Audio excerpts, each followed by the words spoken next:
我刚生产不久，夫君程昱就将外室接回了府。他带着挺着大肚子的外室来我床前敬茶。怕你不高兴，孤儿孩子出生前，我没让你知道雨柔的存在。她与我青梅竹马，这2年做外室已是委屈她。如今我几度升迁，有了能力，该好好补偿她才是。他是算定孩子已经出世，我无法和离。这通府的富贵和你那一阶一阶往上爬的平步青云，哪一样不是靠我的嫁妆？哪一样不是我娘家的势力得来的？想让我捏着鼻子吃你们这碗恶心的家生饭，做梦！程烨，我要让你知道，没有我，你在这京城什么都不是。你从哪儿来的，就得给我滚回哪儿去！夫人，那个林雨柔已经被大人接进府里了。接到哪儿去了？拨了听雨轩给他，那是府里最好的位置，冬暖夏凉。本是大人说要留给咱们小少爷住的，现在倒好，大人亲自盯着，奇珍异宝像流水一样抬了进去，半点都不避人。现在外面都传开了，说大人往日的宠妻如命全是一场戏，不出半日，咱们尚书府出来的嫡长千金，竟成了整个京城的笑柄。景之，你还记得当初吗？他救我的时候，连我爹赏他的金银都分毫未取。奴婢怎么不记得？那时大家都说程大人心思纯善，不慕名利，只向老太爷求了进藏书阁读书的资格。谁能想到，那竟是他吊名声、吊您真心的饵啊！成婚前他就对我很好，捧在手上怕摔了，含在嘴里怕化了，从未让我受过一丝一毫的委屈。曾几何时，我与他之间的感情也不失为京中的一段佳话。夫人，难道临盆前他同您说的那些贴心话都是假的吗？踏青赏花，可如今这些深情承诺，全化作了他人茶余饭后的谈资了吧？讽刺至极。夫人，大夫叮嘱过，您产后身子虚得厉害，这进补的汤药万不能断。金枝说的对，没必要为了那等烂人作践自己。小猫小狗养久了也会有感情，更何况是朝夕相处的枕边人。我只恨自己识人不清，这2年的柔情蜜案，竟全被程昱那高超的演技给骗了，被这假象蒙蔽了双眼。白嬷嬷，您怎么来了？夫人听闻了程府的事，急火攻心。昨儿个陪产回去后头风发作，今早竟直接晕了过去，现在还起不来床。夫人放心不下，非要派老奴来看看。老奴这一进门就听见那些混话，程昱人呢？老奴倒要替主母问问他，尚书府的嫡千金是他能随便欺辱的吗？嬷嬷不可。小姐，您是尚书府的嫡千金，代表的是夫人的脸面。这程昱如今敢这么作践您，老奴便是拼了这把老骨头，也得替夫人向他讨个公道。您若现在去质问他，不过是让府里多一场戏看。此事我自有主张，这里有我修书一封，你带给我娘，告诉她莫要为了这等小人忧心伤神。小姐有主意就好，您记着，想做什么便去做，尚书府和王家都会护着小姐，别叫有些人以为爬了几级官阶就能欺辱到小姐您头上来。我爹是当朝一品尚书，我娘出身5姓7望的太原王氏，有他们在，谁也别想欺了我去。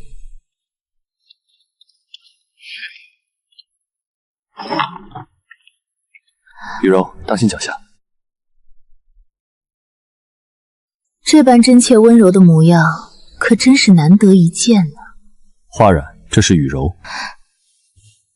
从前怕你不高兴，故而没让你知道她的存在。但现在孩子已经出生，是时候让你知晓了。雨柔与我本是青梅竹马，这2年做外室已是委屈她。如今我接连升迁，在朝中有了立身的能力，似是要将她接回来好好补偿的。你作为主母，也要好好照顾她，别再让她受委屈。昨日还在我耳边轻喃要白头偕老，今日便对旁人百般温柔呵护。夫君这是何意？去了半条命为你生下嫡子，你却在我生产第2日，带着个挺着大肚子的外室闹到我面前，逼我就范。这天底下哪有这样的道理？夫人，都是妾身的错，妾也不想回来污了您的眼。只是老爷说现在妾月份大了，一个人住在外头危险，这才可怜妾将妾带回来。夫人要怪就怪妾身吧，千万别同老爷生气。花然，雨柔无错，你何必这样咄咄逼人？你吃了这碗妾室茶，我们3人和和美美将日子过下去不好吗？非要闹得何府上下都跟着你一起不高兴，你心里才舒坦，你就满意了？即便不看在大人面子上，也要看在她肚子里的孩子的份上。她生产在即，你又何苦让她心绪不宁？倘若出事，你心里能过意得去吗？程烨，瞧瞧这外头的精巧亭台潺潺流水，还有现在这身少妇见官服，哪一样不是靠着我明家的陪奏？哪一样不是靠着我那尚书爹爹的提携？拿我的银子养你的旧爱，真是让我大开眼界。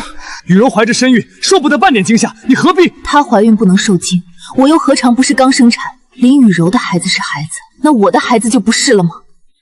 程月，这些年我爹对你颇为慈爱，那是看在你平日里待我好的份上。如今你这样对我步步紧逼，真当我尚书府是吃素的吗？要我喝林氏这碗妾室茶？程玉，你做梦！阿染，修密还小，现在离不了娘家，无论如何，你要为孩子考虑才是。修密，你是算定我已经生下孩子，无法和离了吧？所以这2年你对我百般呵护，也不过是为了演到孩子降生这一刻。夫人，孩子是无辜的，假以时日，待妾身生产，2个孩子一起玩耍，有个伴儿不是？无耻，简直不要脸至极！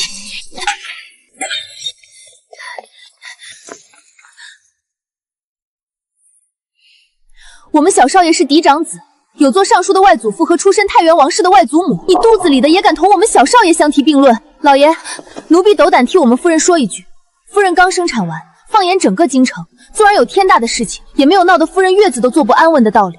今日尚书府来人，那嬷嬷说了，若城府事务繁多，尚书府不介意接夫人回去坐月子。虽说外头会传些闲言碎语，但总比让夫人落下病根的好。尚书府，王家。夫人好生休息，待夫人身子好起来，雨柔的纳妾礼还需你操持。嘿，滚得远远的才好。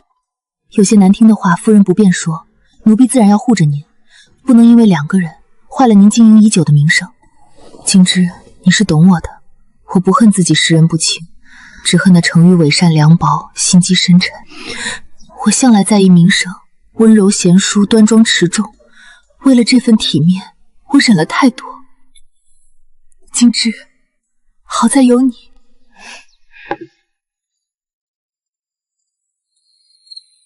程昱年少得志，仕途亨通，已经让你得意忘形的看不清自己的斤两了。既然如此，那我便让你知道，没有我，你在这京城什么都不是。你从哪儿来的，就得给我滚回哪儿去。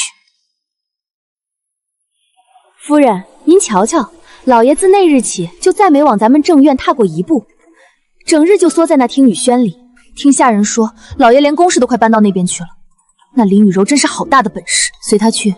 既然他想躲，我也落得耳根清净。这种吃软饭还硬气的人，不来更好。出了月子，我要同程昱和离，恐怕还有一场硬仗要打。现在先养好身体才是。夫人说的是，只是有人不仅巴不得的好不起来，还想要您的命。谁能想到林雨柔那女人胆大包天，竟敢指使人在您的补药里下毒。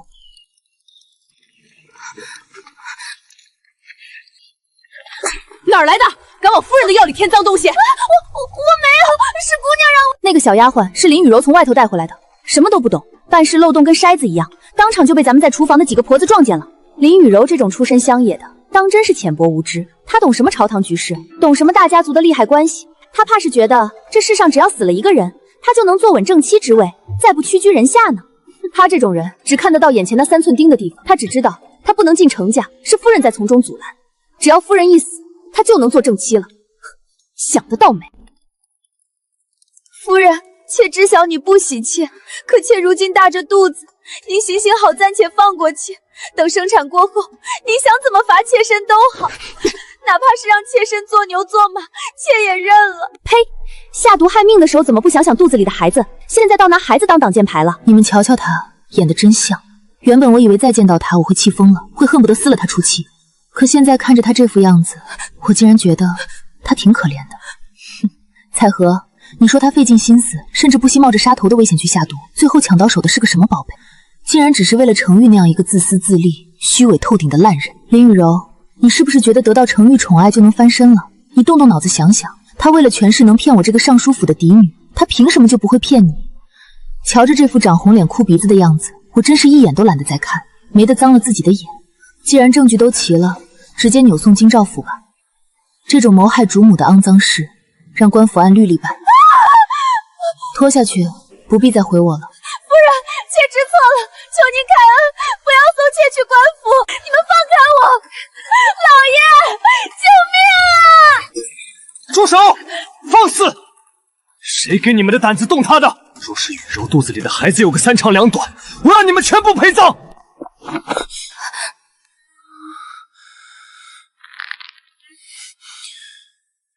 阿染，你这是做什么？雨柔平日里是任性了点儿，可她出身寒微，什么都不懂，你何必跟她上纲上线，要将事情闹到官府去？你向来最是宽和体面，为什么不能再给雨柔一次机会？若真对了公堂，这不仅毁了她的名声，更是要她的命啊！我从前最喜欢她这副柔声示弱的模样，总觉得那是她的满腔柔情，是闺阁情绪。如今再看这张脸，真恶心啊！阿染，听我的，这件事咱们关起门来。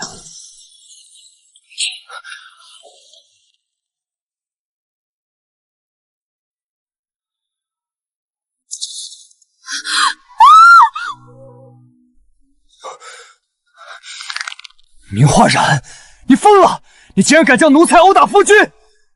你的3从鲁德都学到狗肚子里去了吗？你的教养呢？教养是给人看的。至于你，程毅，你这种连人都难算的，又算哪门子夫君？程毅，我们和离。和离？明化然，你是不是烧糊涂了？你别忘了大晋律法，凡是诞下子嗣的夫人，不得和离。这辈子你生是我程家的人，死是我程家的鬼，难不成你觉得自己能比我朝律法还要高出一等？你想走，这辈子你都休想离开这道门。程玉，你读了这么多年的圣贤书，就只读到了这些死规矩。你可知规矩是定给你这样的人的，而在权柄之下，我要和离，不过是我爹爹进宫一句话的事。靠着我尚书府这块招牌，你在京城捡吃食这么多年，怎么连这点官场上的道理都没看透呢？我该说你蠢笨呢，还是该说你这只山鸡终究成不了真凤凰？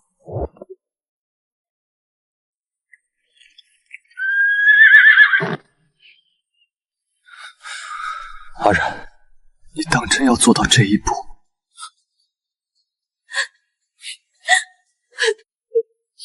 夫人，就算再怎么样，您身为妻子，怎么能这样顶撞老爷？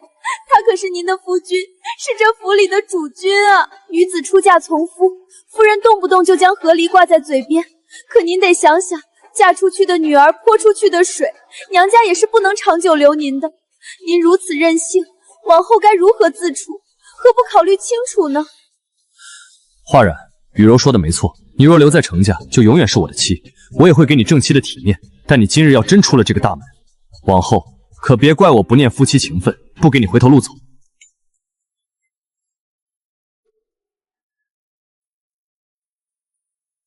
哼，来人，给我打！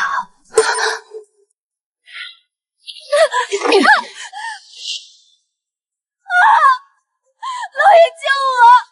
救救妾身！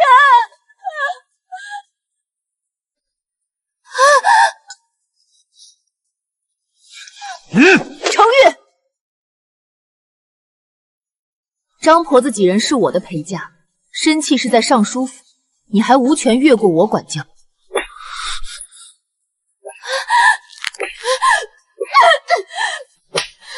化然，非要闹到这一步吗？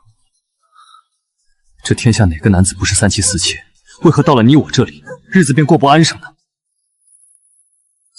从前我怎么不知道，程玉不仅不要脸，竟然还这么贪心。我明家的女儿不求富贵，但求一心。我可助你青云直上，但你程玉此生只能为我女儿一人。学生程玉若能得阿热为妻，此生绝不纳妾，定为他一人。当初他信誓旦旦答应的时候，那副样子真像个谦谦君子。如今不过2年，他就变了心，忘了本。哦不，应该是他终于不用再装了，露出了他狼子野心的真面目。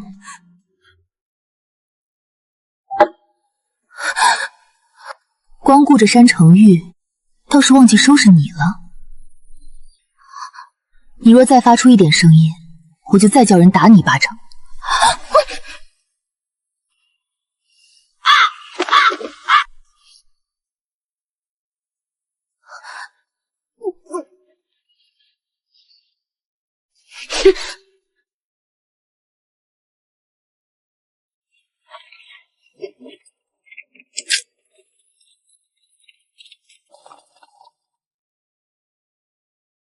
放开吧。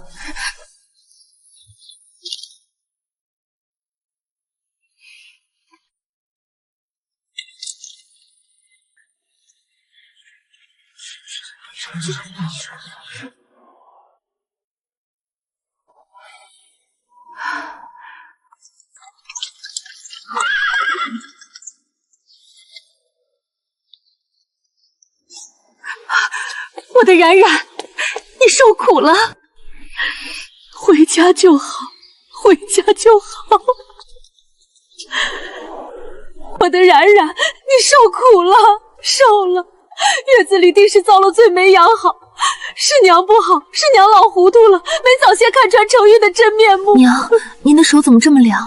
您在风口里站了多久？回来就好，冉冉，你记住，天塌下来，有爹给你顶着。爹娘，外头风大，妹妹刚出月子，受不得寒，咱们快进府里说话。冉冉，回家了，在这府里什么都不用怕。冉冉，你瞧，这院里的假山石，还有你最爱的那几盆文竹，爹一直顶夫人照看，半分位置都没动过。夫人您看，这长廊下的风铃声，听着都和咱们在家时一模一样，半点都不陌生。一草一木都没变，就像我从未离开过一样。平退下人，今日谁也不见，只我们一家五口叙旧。冉冉，你看这屋子，娘每天都让人打扫，里面的陈设摆件全是按你出阁前的样子放着的，娘就怕你回来住着认生。快把这上好的金丝炭换上，这个没烟，新制的棉被也赶紧铺好，里头全是新弹的蚕丝。冉冉，这大堂你先试着，月子里受寒最是难缠，可千万不能冻着了。只要在尚书府，没人敢再让你受一丁点委屈。冉冉，这件事咱们绝不能就这么算了。你爹明日一早便会去上表陈情，请皇帝亲自准你和离。此次陈情，不仅是为你讨公道，更是要断了那程昱的退路。女儿不孝，让爹娘兄长嫂嫂担忧了。此次和离，女儿心意已决，程昱负我在先，无情无义，程家我绝不回头。好孩子，既然想通了，就安心在家里住着。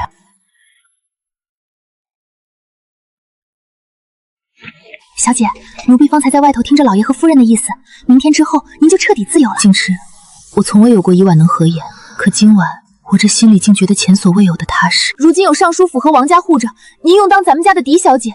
是啊，那块伤痛总算是平复了，现在心里剩下的只有这一片清静。至于程昱，他当初费尽心机想爬上这青云路，如今这路也该走到头了。没了咱们家的扶持，他那种伪善的人，迟早会从云端跌进泥里。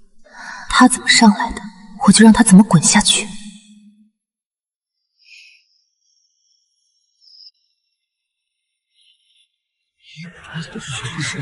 听说了吗？尚书府那位明大小姐刚出月子，就带着几百箱嫁妆回娘家了。哪是回娘家省亲，那是闹掰了。听说少府监程大人带了个挺着大肚子的外室进门，明小姐这脾气哪能忍得住？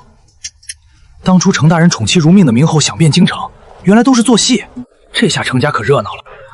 程老弟，近日怎么不见你陪尊夫人去城外踏青，反倒听闻尊夫人归临了？内子产后体弱，心思敏感了些，又因岳母大人思念心切，这才回府小住，以慰亲怀。些许家事竟劳动诸位挂心，实在惭愧。待内子心情平复，自会归家。自会归家？可我怎么听说那日搬嫁妆的马车排到了街尾，连院子里的名贵盆栽都搬空了？这小住的动静可不小啊！不过是搬些旧物回去翻新。内子自小娇养，府里总要按她喜欢的样子置办。程大人真是包容忍让的模范丈夫。不过明尚书近日在朝堂上似乎对程大人的差事评价并不怎么高啊。程大人，这就是你办的差事，才卯的料子货色不一，工期延误，你当少府监是吃干饭的地方？大人恕罪，以往这些事，下官只要和户部那边打个招呼，便能。以往那是看在明尚书的面子上，谁都愿意给你3分薄面。如今明尚书已经放出话来，公务公办，程大人没了明家在后头给你擦屁股，你这差事办的简直是千疮百孔。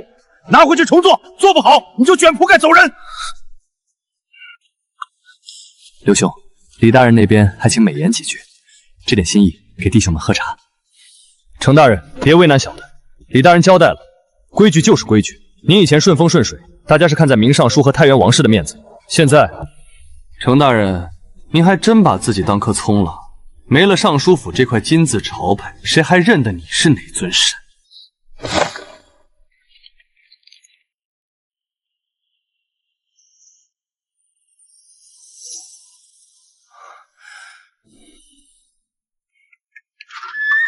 这位小哥，烦请通禀一声，小婿程瑜特来求见岳母大人，想接阿冉回家。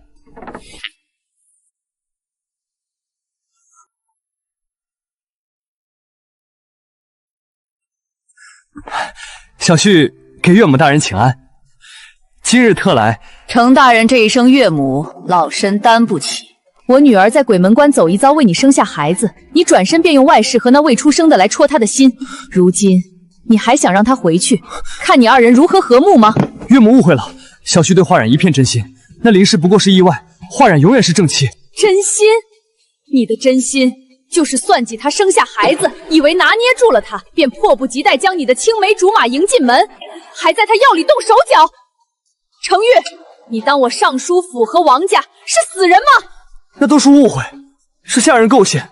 玉柔她单纯良善，断不会。这一巴掌是教你记住什么是尊卑，什么是规矩。一个靠着岳家提铁才在京城站稳脚跟的寒门子，也配在我家夫人面前大放厥词，为你那上不得台面的外室狡辩，滚出去！再敢踏进尚书府半步，打断你的腿！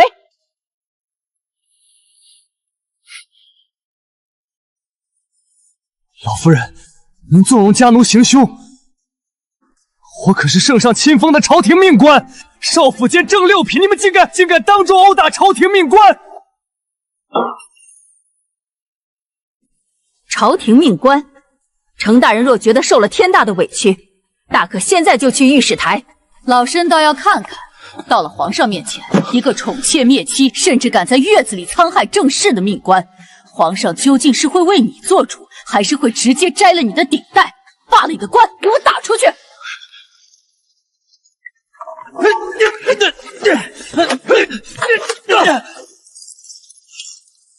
滚！再敢靠近尚书府，打断你的腿！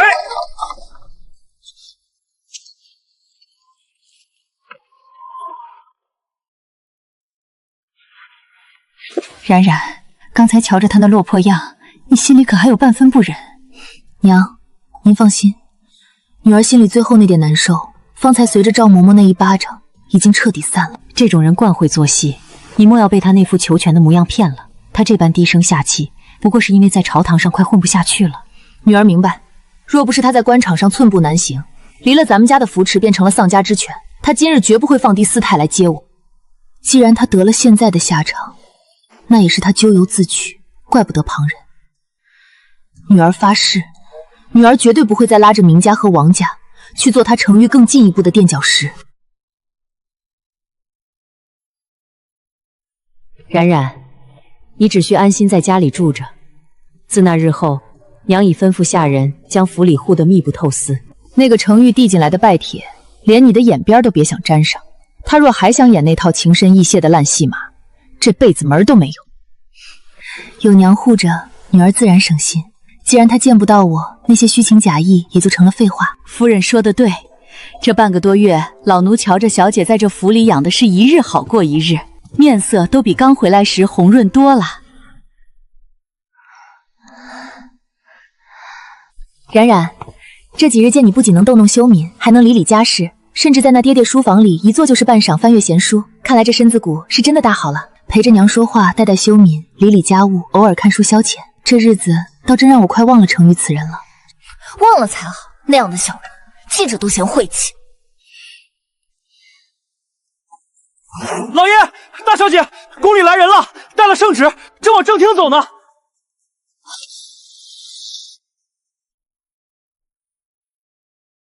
朕承天谕，查少府监程昱德行亏缺，宠妾灭妻，现准其掐明氏和离，子归明氏，改从母姓。钦此。臣女名化冉，谢主隆恩。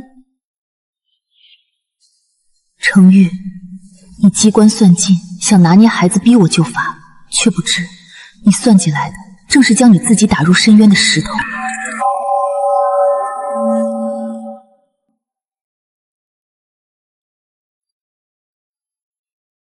瞧瞧少府监程大人，近日魂不守舍的，连在金銮殿上都敢打盹儿，他能不魂不守舍吗？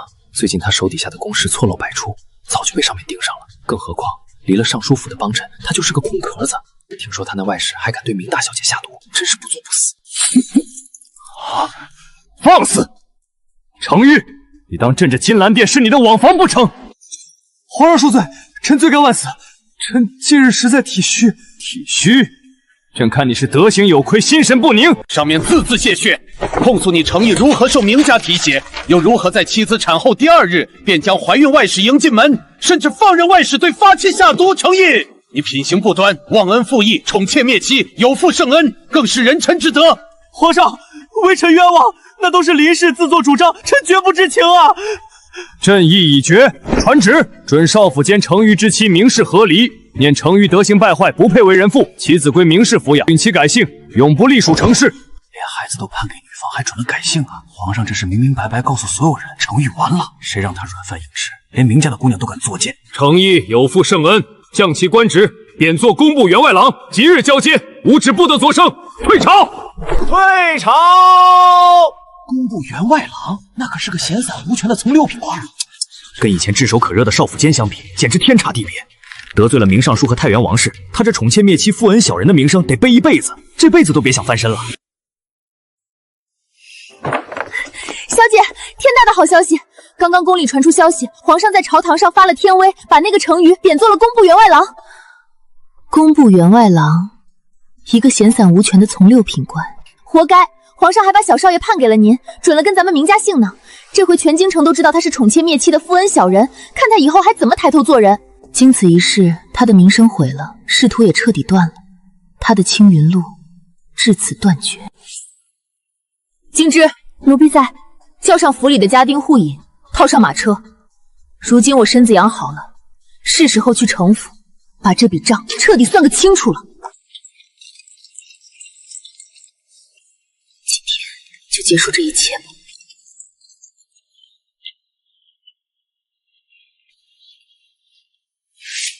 夫人，明姑娘，您怎么？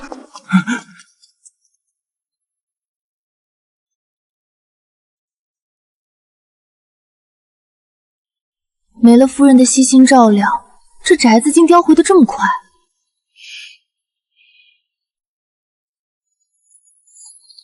金枝，按单子清点，凡是我明画染带来的东西，一件都不许留。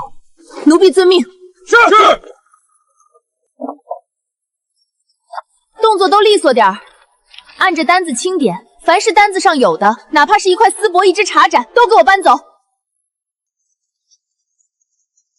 哎呦，这桌子可是上好的料子，真沉啊！仔细着点儿，这可是我家小姐从尚书府带过来的心头好，漆面要是磕了一丁点儿，你们谁也赔不起。啧，这可是少见的孤品，兄弟们快点！单子上说院子里那几株名贵的罗汉松也要移走，手脚麻利点儿。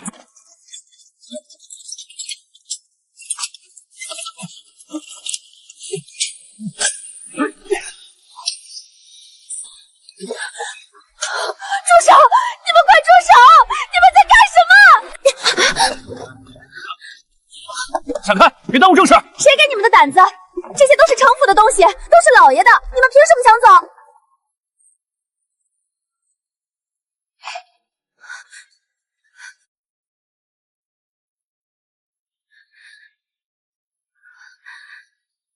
夫人，您真是要了老爷的命啊！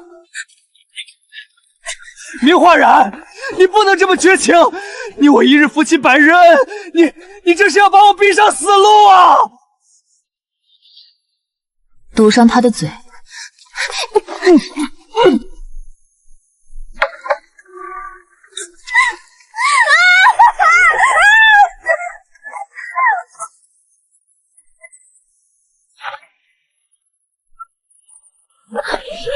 瞧瞧，这不是平日里威风凛凛的程大人吗？怎么落得跟丧家犬一样？宠妾灭妻，遭了报应呗。拿了人家明大小姐的嫁妆养外室，现在连衣服都被扔出来了，真是丢尽了脸。关门。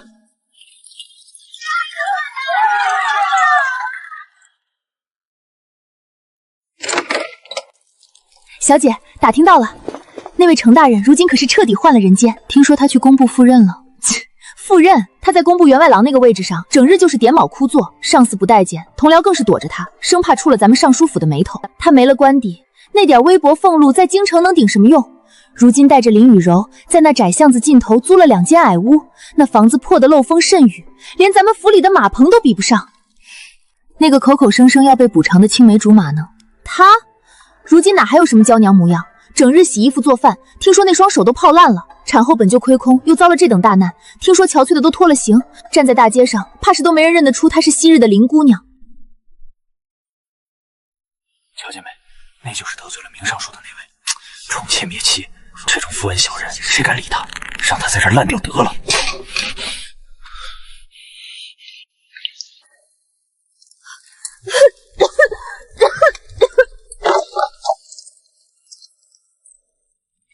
爷，您回来了，先喝口热的吧。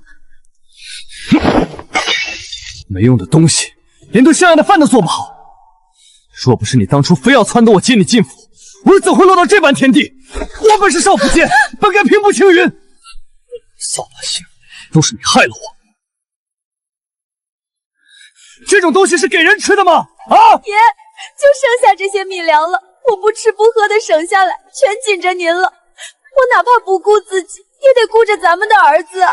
他可是您的亲骨肉，是咱们程家唯一的根啊！儿子，若不是为了你肚子里的这个孽种，我怎么会被明家抓住把柄？我怎么会丢了官职，被贬到那个鸟不拉屎的工部受气？爷现在是怪我了。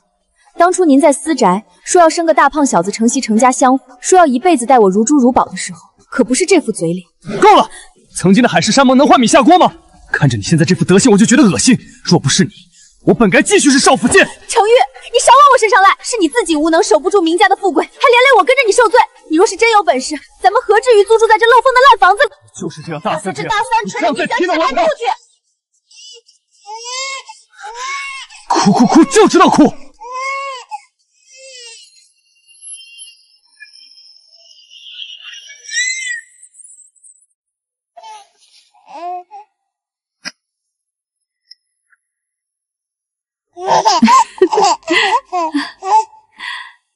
小姐，刚才派去那处宅子的人回来复命了，说是里面都打理得妥妥帖帖，让他们继续在那儿守着吧。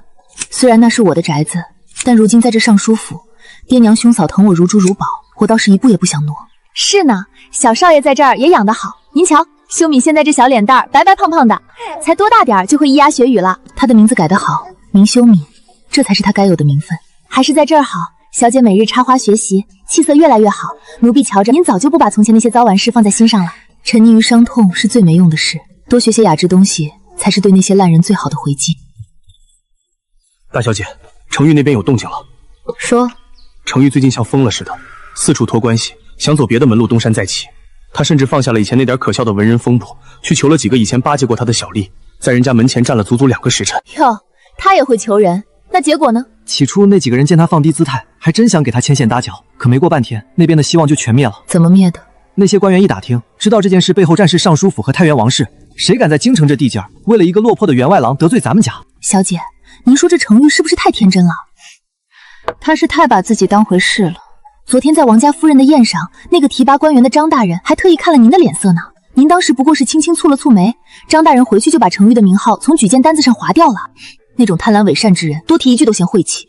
我不过是不经意的蹙眉，这京城里多的是明白人。我就是要让他知道，只要我明化然在这京城一日，只要明家和王家的余威还在，没了您的扶持，这京城再没有他的立锥之地。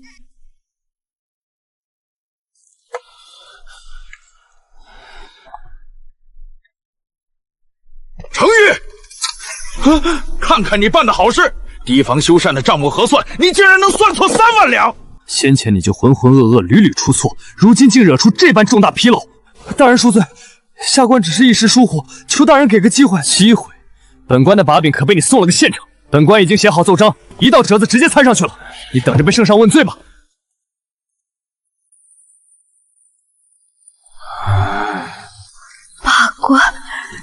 体罢官了，没了，什么都没了。这京城再没有我们的容身之处了，回老家吧。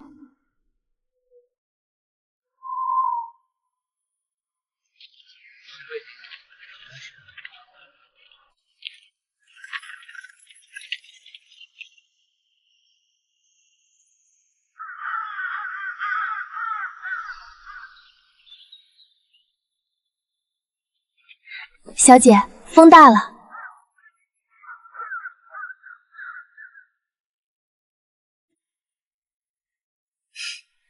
是啊，该回去了。修敏该找娘了。